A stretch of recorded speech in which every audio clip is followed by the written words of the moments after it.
नमस्कार प्रेक्षकांनो, या मालिकेच्या आजच्या जबरदस्त भागामध्ये आपलं स्वागत आहे. आणि त्यामध्ये आता रोहन आणि आदिरा दोघांचाही हॉटेलमध्ये त्या मुली आता अपमान करत असताना समर स्वानंदी तिथे येतात आणि त्यांचं ते भांडण बघून मोठ्याने ओरडत आता हात करत समर म्हणतो स्टॉप इट. सगळेजण थांबतात आणि समरकडे बघतात.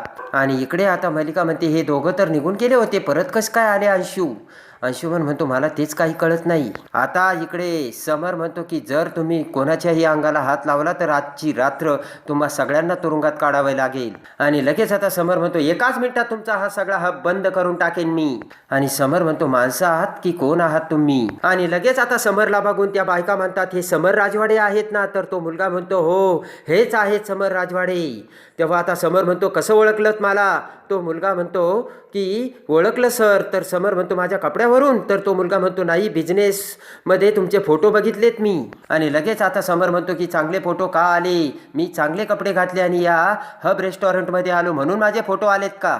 आणि लगेच आता समर म्हणतो की माझे फोटो का आले कारण मी कामच तसं करतो. माझी काम म्हणजेच माझी ओळख आहे, कळलं का. आणि लगेच आता समर म्हणतो की हा रोहन तुमच्यासारखे कपडे घालून नाही आला, एकदम साधे कपड्यात आला. कारण तो त्याच्या मेहनतीचे कमवतो, मेहनतीचे कष्ट करून तो मेहनतीने स्वतःच्या कष्टाचे कपडे घालतो. तुमच्यासारखे कपडे घालून नाही आला म्हणून तुमच्यासारखे पैसे नाही उडवत. तो स्वतःच्या मेहनतीने जितके कमवतो तसाच तो राहतो. आणि त्याने कमवलेला पैसा कसा त्याने खर्च करावा हे हा अधिकार फक्त त्याला आहे, तुम्हाला नाही आहे. त्याने 10 रुपयाचं जेवण जेवा की गव्हर्नमेंट रेस्टॉरंटमध्ये जेवा की 1000 रुपयाचं जेवण जेवा हा प्रश्न सगळा त्याचा आहे, कळलं का तुम्हाला. असे समर मोठ्या आवाजात आता त्या सगळ्या लोकांना समजावून सांगतो. आणि लगेच आता समर म्हणतो त्याच्या कपड्यावरून माणसाच्या दिसण्यावरून तुम्ही त्याला जज करता काय. आणि लगेच आता समर म्हणतो खरं तर आज या ब्रँडेड कपड्यात आपल्याला तुमचा सगळ्यांचा खरा चेहरा समोर आला आहे. आणि आता बोट करत समर म्हणतो का हो मॅनेजर साहेब, तुमच्या हॉटेलमध्ये हे असले धंदे तुम्ही चालून घेता का. तुमच्या रेस्टॉरंटमध्ये आलेले हे गेस्ट यांचा येथील माणसे अपमान करता आणि तुम्ही हे सगळं चालून घेता, तुम्हाला काही वाटत नाही का.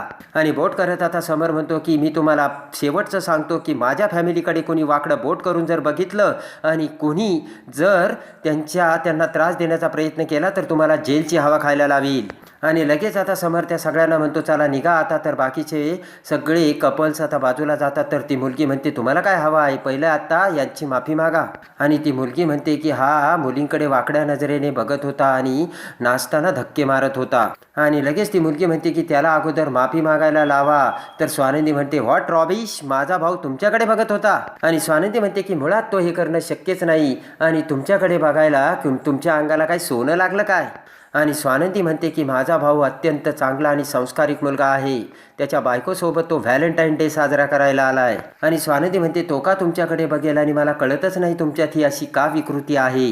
स्वानंदी म्हणते तुमच्या खिशात पैसे वळवळ करायला लागले की तुमच्यातली माणुसकी काही कमी व्हायला लागली की का. आणि लगेच आता स्वानंदी म्हणते की तुमच्या खिशात जेवढे पैसे असतील त्याच्याकडे नसतील, कदाचित नसतील त्याने ब्रँडेड कपडे घातले. स्वानंदी म्हणते की पण संस्कारी भाऊ आहे माझा आणि गरजूंना मदत करणारा भाऊ आहे माझा आणि तुमच्यासारखी फक्त पैशाची उधळपट्टी नाही चालवत तो, असे स्वानंदी त्यांना सांगते. आणि आता स्वानंदी म्हणते तुम्हाला जर एवढा त्रास होत असेल तर तुम्ही सगळे निघा. आणि लगेच आता स्वानंदी म्हणते रोहन आर यू ओके, आम्ही आहोत, तू काळजी करू नकोस. आणि लगेच आता रोहन म्हणतो की नाही नंदुताई आता माझ्यात सहनशक्ती नाही उरली आणि मला एक क्षणही आता इथे थांबायचं नाही, असे सांगून रोहन तेथून बाहेर जातो. तर आदिरा रोहन पाठीमागे जाते. इकडे आता समर मॅनेजरशी बोलून आता आतमध्ये जातो. तर इकडे आता अंशुमन म्हणतो की मॉम या दादाला इथे कोणी बोलावलं आणि आला कसा तो इथे. तर मलिका म्हणते काय माहिती. मलिका म्हणते की जाऊ दे, अरे अंशुमन झालं तेवढं खूप झालं. मलिका म्हणते की पार त्याच्या कपड्यांपासून त्याच्या मॅनर्सपर्यंत सगळं बोलणं झालं, जाऊ दे ना आपल्याला हेच लागत होतं. आणि आता मलिका आता अंशुमनला तेथून घेऊन जाते.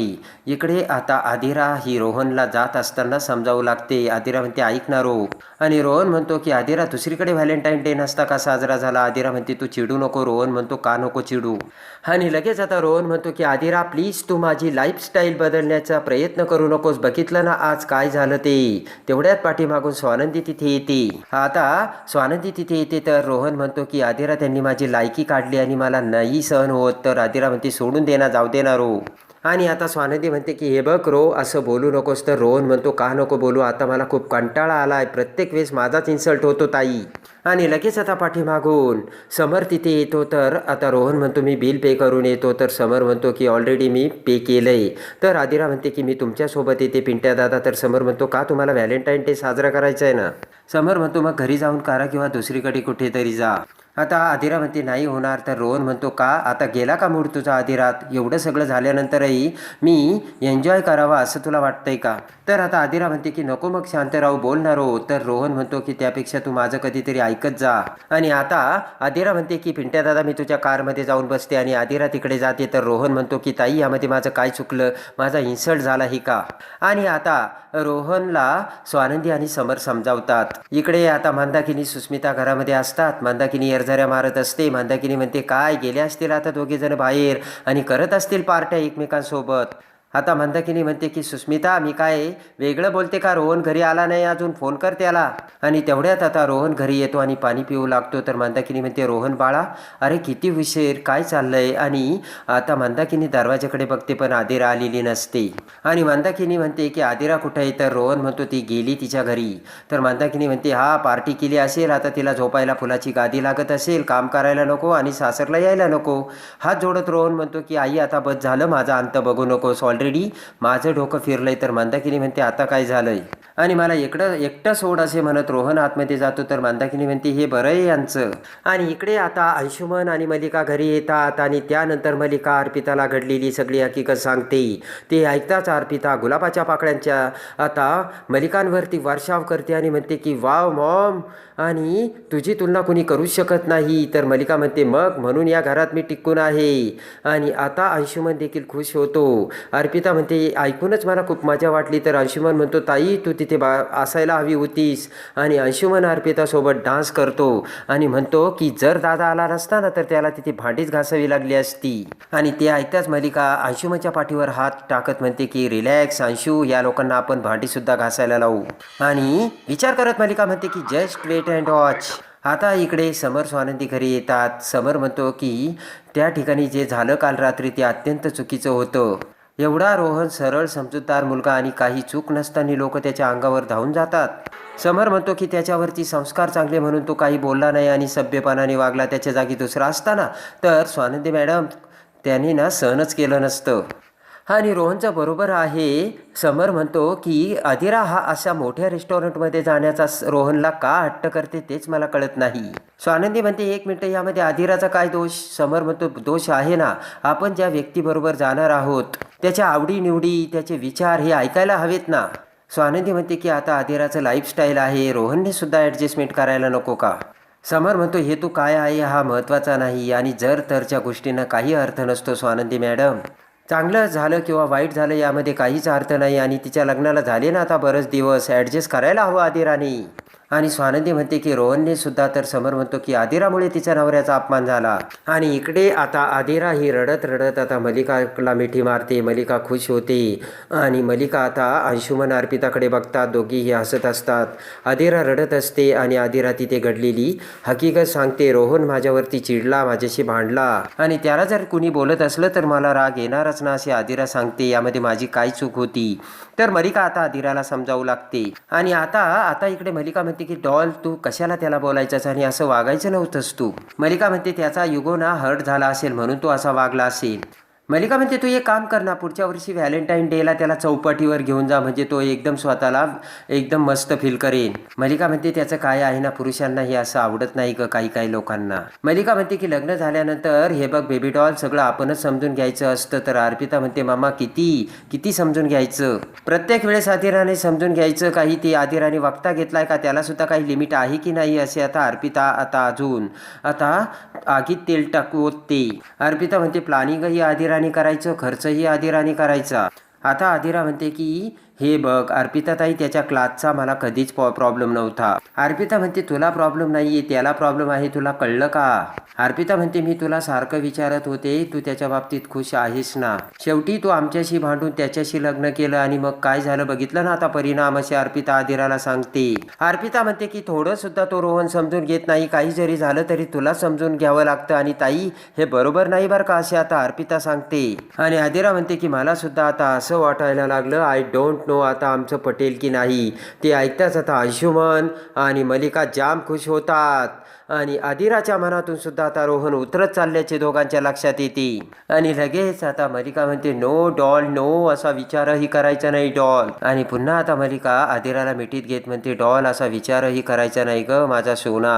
आता अंशुमन अर्पिता असू लागतात. इकडे आता समर म्हणतो की दोघे मस्तपैकी समुद्रकिनारी फिरायला गेले असते, मस्तपैकी नाटक बघायला गेले असते किंवा दुसऱ्या रेस्टॉरंटमध्ये गेले असते आणि दुसऱ्या ठिकाणी जाऊन त्यांना व्हॅलेंटाईन डे साजरा नसता का करता आला, असे समर स्वानंदीला बोलतो. स्वानंदी म्हणते तुमचं बरोबर आहे, पण आदिराने रोहनचा अपमान नाही केला ना? तर समर म्हणतो पण तिच्यामुळे झाला ना. स्वानंदी म्हणते की अहो पण हे सगळं घडलं तेव्हा ती रोहनच्या बाजूने उभी राहिली ना, खंबीरपणे ती उभं राहिली आणि तिने सगळ्यांना सुनावलं सुद्धा. तुम्हाला कळतंय का, असे आता स्वानंदी समरला बोलते. आणि सगळ्यांच्या समोर तिने नवऱ्याची बाजू घेतली ना, असे स्वानंदी सांगते. समर म्हणतो तरी सुद्धा चूक काही जरी झालं तरी आदिराचीच आहे. आणि आता स्वानंदी म्हणते मग काय करायचं? समर म्हणतो लाईफस्टाईल बदलता येते. स्वानंदी म्हणते की हे असं एका रात्रीत बदलूयात असं म्हणून कुठे थोडंच बदलता येतं का? आणि समर आता स्वानंदीकडे बघतो तर स्वानंदी म्हणते आता काय झालं, असं काय बघताय?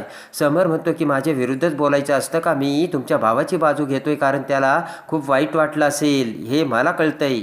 आता समर म्हणतो की नवरा म्हणून आपण आपल्या बायकोला सुखात ठेवावं असं प्रत्येक पुरुषाला वाटतं, पण जेव्हा तिला सुखात ठेवायचं असून देखील आपली परिस्थिती नाहीये हे जेव्हा कळतं तेव्हा युगो हर्ट होतो स्वानंदी मॅडम.